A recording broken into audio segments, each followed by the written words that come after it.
حضرت عمر رضی اللہ تعالیٰ عنہ کا دربار لگا ہے۔ ایک شخص کو پکڑ کر لوگ لے آتے ہیں کہ اس شخص نے ہمارے باپ کو قتل کر دیا۔ حضرت عمر رضی اللہ تعالیٰ عنہ نے پوچھا کیا ماجرا ہے بھائی؟ اس نے کہا جی واقعی میں ان کے باپ کا قاتل ہوں، لیکن میں نے قصداً قتل نہیں کیا۔ ہوا یہ کہ میں ایک مسافر ہوں، جا رہا تھا، راستے کے اندر سبز چراگاہ تھی، میرا اونٹ بھوکا تھا، اس چراگاہ میں داخل ہو گیا۔ اس کے بوڑھے باپ نے پتھر اٹھایا اور میرے اونٹ کو مارا، اس کی آنکھ نکل گئی۔ مجھے بڑا غصہ آیا، میں نے وہی پتھر اٹھا کر اس کے باپ کو دے مارا، لیکن وہ ایسے ٹکانے پہ لگا کہ اس کا باپ فوراً فوت ہو گیا۔ میرا قصد اور ارادہ نہیں تھا، لیکن بہرحال میں اس بات کا اقراری ہوں کہ میں نے اس کے باپ کو قتل کر دیا ہے۔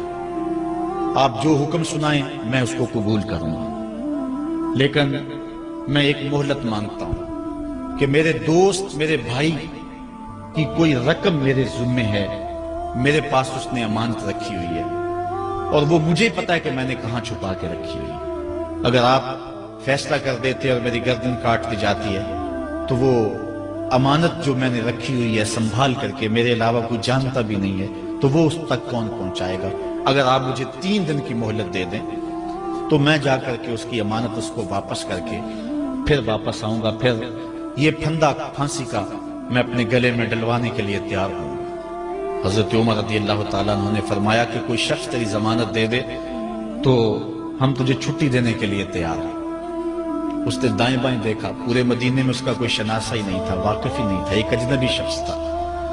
حضرت ابو ذر غفاری کھڑے ہو گئے، کہا حضرت عمر میں اس کی ضمانت دیتا ہوں۔ ضمانت دے دی گئی، وہ چلا گیا۔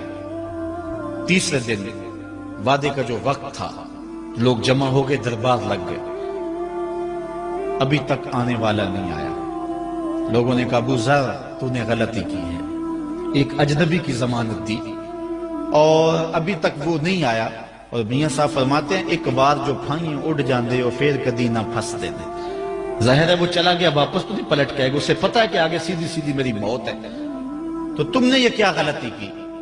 خیر آپ نے فرمایا کہ اگر وہ نہ آیا تو یہ پھانسی کا پھندا میرے گلے میں ڈال لینا، لیکن بہرحال میں نے اس کی ضمانت دی۔ کچھ عرصہ بیتا کہ دور سے گرد و غبار اڑتا ہوا دکھائی دیا۔ جب صورت واضح ہوئی تو وہی شخص تھا۔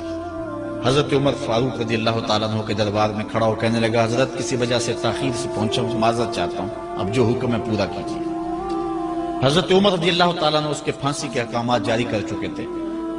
آپ نے فرمایا کہ ابو ذر یہ بتا کہ تو نے اس کی ضمانت کیسے دی جب تو اسے جانتا نہیں تھا؟ تو سن حضرت ابو ذر غفاری نے کیا کہا ایک اجنبی میرے محمد کے مدینے میں پناہ مانگ رہا تھا، اور اس نے چاروں سمت دیکھا اور کوئی شخص نہیں تھا جو اس کو امان دیتا اور اس کی ضمانت دیتا، تو میں نے اس لیے ضمانت دے دی کہ نہ بھی آیا تو اپنی جان چلی جائے گی، کل کو یہ تو نہیں کہے گا کہ محمد کے مدینے میں کسی نے ضمانت مانگی تھی، پورے شہر میں کوئی ضمانت دینے والا نہیں تھا۔